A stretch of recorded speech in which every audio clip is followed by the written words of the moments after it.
사랑하는 새벽나라 친구들, 여러분과 화요일 말씀을 나눌 이형목 전도사입니다. 오늘 말씀을 통해 하나님과 동행하는 하루가 되기를 바랍니다.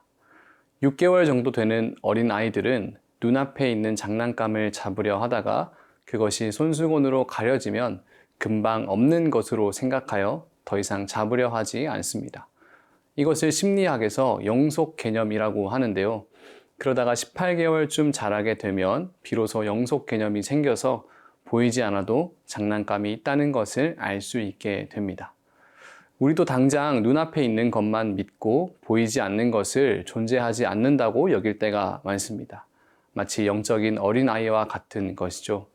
그러나 우리에게는 보이지 않지만 더 나은 소망이 있다는 것을 알아야 합니다. 오늘 말씀의 제목은 더 나은 소망입니다. 오늘의 말씀은 히브리서 7장 11절에서 22절입니다. 만일 레위 계열의 제사장 직분을 통해 완전함을 얻을 수 있었다면, 그런데 백성들은 이것을 근거로 율법을 받았습니다. 아론의 계열을 따르지 않고 멜기세덱의 계열을 따르는 다른 한 제사장을 세워야 할 필요가 있었겠습니까? 제사장직이 변하면 율법도 반드시 변하게 됩니다.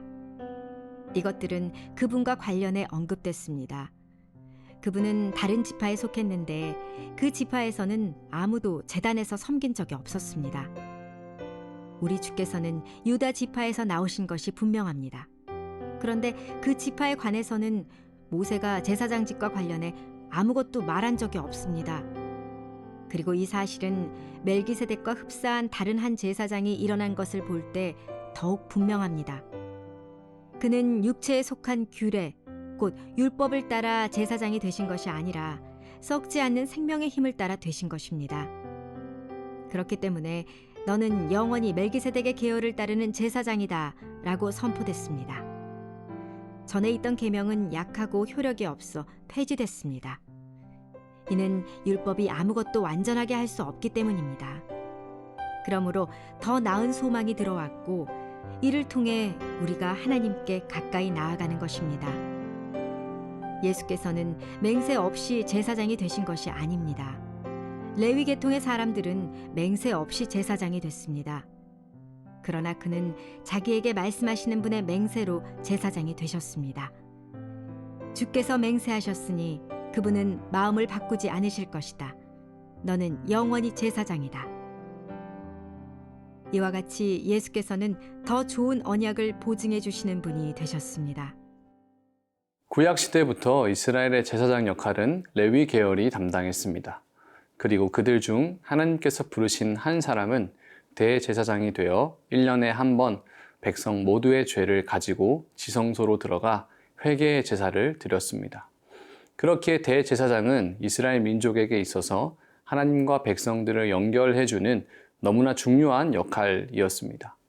그런데 오늘 본문에서는 레위 계열의 대제사장이 아닌 다른 한 제사장을 세운다고 합니다. 오늘 본문 11절의 말씀입니다. 만일 레위 계열의 제사장 직분을 통해 완전함을 얻을 수 있었다면, 그런데 백성들은 이것을 근거로 율법을 받았습니다. 아론 계열을 따르지 않고 멜기세덱의 계열을 따르는 다른 한 제사장을 세워야 할 필요가 있었겠습니까? 레위 계열에서 세워진 대제사장이 분명 백성의 죄를 속죄하며 하나님과 연결해주는 역할을 감당했지만 그 직분이 완전하지 않았습니다. 백성들은 다시 죄를 지을 수밖에 없었고 대제사장 역시 죄인이었기에 누군가를 대신해 용서를 구할 자격이 없었던 것입니다. 그래서 레위 계열과는 완전히 다른 유다 지파에서 멜기세덱의 계열을 따라 새로운 제사장을 세우신 것입니다. 그러면서 제사장직이 변하면 율법도 변한다고 말하고 있습니다. 율법은 인간의 죄를 알게 하고 정죄하는 역할을 합니다. 그렇지만 그 죄를 완전히 사라지게 할 수는 없었습니다. 연약한 육신들이 죄 범하는 것을 금하고 이로부터 구원하는 능력은 없는 것입니다. 하지만 이 율법으로 세워진 제사장이 아닌 새로운 제사장을 세우신다는 것은 율법이 불완전하였지만 완전한 법을 우리에게 주신다는 메시지입니다. 그 새로운 법이 무엇입니까? 바로 예수 그리스도의 복음입니다. 멜기세덱의 계열을 따라 세워진 새로운 제사장이 바로 예수 그리스도입니다.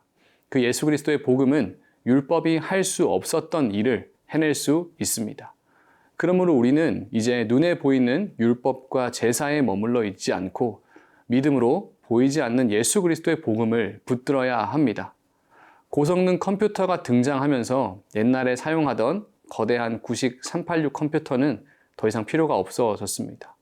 예수 그리스도의 복음의 시대에는 다시 옛것으로 돌아갈 이유가 없습니다. 우리에게는 더 나은 제사장이신 예수님을 통해 더 나은 소망이 주어져 있습니다. 사랑하는 새벽나라 친구들, 하나님의 계획은 참으로 놀랍습니다. 육신이 연약하여 할 수 없는 일을 하나님께서는 이루시게 하십니다. 우리를 하나님께로 온전히 이끄실 수 있는 완전한 대제사장이신 예수님을 통해 오늘도 하나님과 더 깊이 교제하는 모든 세나 친구들이 되기를 바랍니다.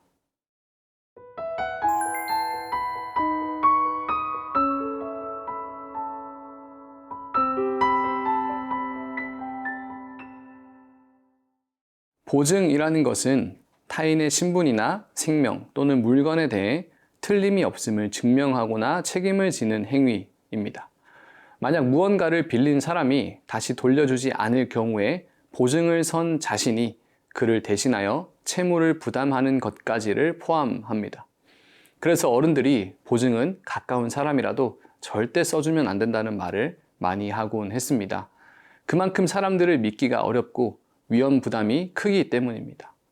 그런데 오늘 본문에서는 놀랍게도 연약한 우리를 위해 더 나은 소망을 주시고 그 약속을 보증해 주시는 분이 등장합니다. 오늘 본문 22절의 말씀입니다. 이와 같이 예수께서는 더 좋은 언약을 보증해 주시는 분이 되셨습니다. 여기서 말하는 더 좋은 언약은 옛 제사장을 폐하시며 세우신 새로운 언약, 바로 그리스도의 은혜의 복음입니다. 예수님께서 십자가로 우리의 죄를 대속하시고 성령을 주시며 하나님 나라로 초청하신 놀라운 그 복음입니다. 그 복음을 믿을 때 우리가 구원을 받게 된다는 사실을 예수님께서 보증이 되어 주신다는 것입니다. 이 보증은 부족한 인간들의 것과는 비교가 되지 않는 사랑에서 비롯된 것입니다. 이 사실이 우리에게 얼마나 큰 위로와 힘이 됩니까? 애기들이 양손에 100원짜리 동전을 쥐고 있을 때 10,000원짜리 지폐를 줘도 선뜻 동전을 버리지 못합니다.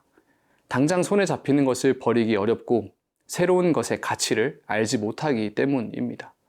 그러나 우리는 이러한 어린아이 같을 수 없습니다. 과거의 것으로 퇴보하거나 새롭게 주어진 것을 마음껏 누리지 못하는 어리석음에서 벗어나야 합니다. 그 방법은 새로운 언약으로 세워지신 대제사장 예수 그리스도를 믿으며 예수님을 삶의 구원자이자 주님으로 고백하는 것입니다. 이 고백이 우리를 죄에서 완전히 자유케 하며 예수님을 따라 하나님의 나라로 이끌어 줍니다. 사랑하는 새벽나라 친구들, 우리가 믿는 예수님은 결코 판타지가 아닌 실제입니다. 불완전한 제사장 아래서 죄와 씨름하던 인간에게 친히 오셔서 더 좋은 언약의 보증이 되어 주십니다.